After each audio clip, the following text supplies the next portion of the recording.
నమస్తే, welcome to Sri media. Revanth Reddy వచ్చిన తర్వాత నీళ్లు సరిగ్గా రావడం లేదు.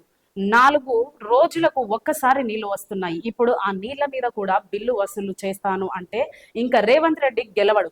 రేవంత్ రెడ్డి మాకు ఏం చేసినప్పుడు ఇంకోసారి ఆయనకు ఓటు ఎలా వేస్తామంటున్నా స్థానిక ప్రజలు. ఇప్పుడు రేవంత్ రెడ్డి వచ్చిన తర్వాత ఏమంటున్నారంటే ఇవన్నీ కట్ చేసి ఏదైతే మంజీరా వాటర్ కి మళ్ళీ బిల్లులు వసూలు చేస్తామని అంటున్నారు.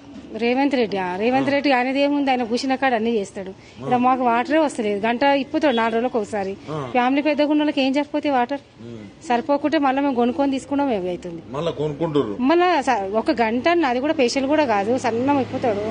మీరు నల్లు వచ్చినప్పుడు ఒకసారి వచ్చి చూడండి, మీకు అర్థమవుతుంది. అది ఇప్పుడు మేము ఒకటంటే మీకు 4 రోజులకు ఒకసారి వాటర్ వస్తాయి, ఆ వాటర్ మీద కూడా డబ్బులు వసూలు చేస్తాం అంటున్నారు. అట్లా వసూలు చేస్తా అంటే ఆయన ఎవరు కూడా ఎన్నుకోరు కూడా గెలవడు కూడా. ఆయన ఇప్పుడు ప్రజలకు ఎవరైనా సరే వెన్నుకున్నప్పుడు కొంచెం మేలు చేయాలి. గరీబోళ్ళు ఉంటారు, నువ్వు కరెంట్ బిల్లు వేస్తా, నీకు నల్ల బిల్లు వేస్తా, ఇవన్నీ వేస్తానంటే రేపటికి ఆయన రాలేకపోతాడు.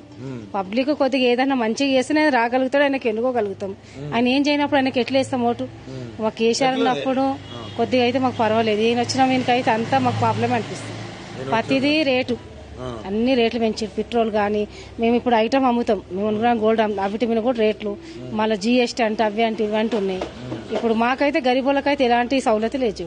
కరెంట్ బిల్ ఒకటి మాపిచ్చిండు, అది ఏంది బస్సు ఇచ్చిండు, బస్సు కూడా ఎక్కలేకపోతున్నాం. దాన్ని పనికి వచ్చిన వాళ్ళు ఎక్కుతారు, పనికి రాని వాళ్ళు ఎక్కుతున్నారు. ఈ ఆధార్ కార్డు పీరు ఉన్నాయి అనుకోండి, 5 మంది 6 మంది ఎక్కుతారు పోతున్నారు. ఒట్టిగా అది వెస్ట్ చేసిండు. అది ఆ చేసే కానీ ఇప్పుడు మహిళలకు 2500 వేస్తాను. అది వేసినా దేనికైనా మనిస్తుంది కదా. మరి పనికిరాని చేసి ఏం లాభం అన్న చెప్పు. ఇప్పుడైతే మేము ఆయనకు ఎన్నుకోవాలని మాకు లేదు, నాస్తంగా చెప్తున్నాం. ఎందుకు ఏందనేది నేను చెప్పలేదు.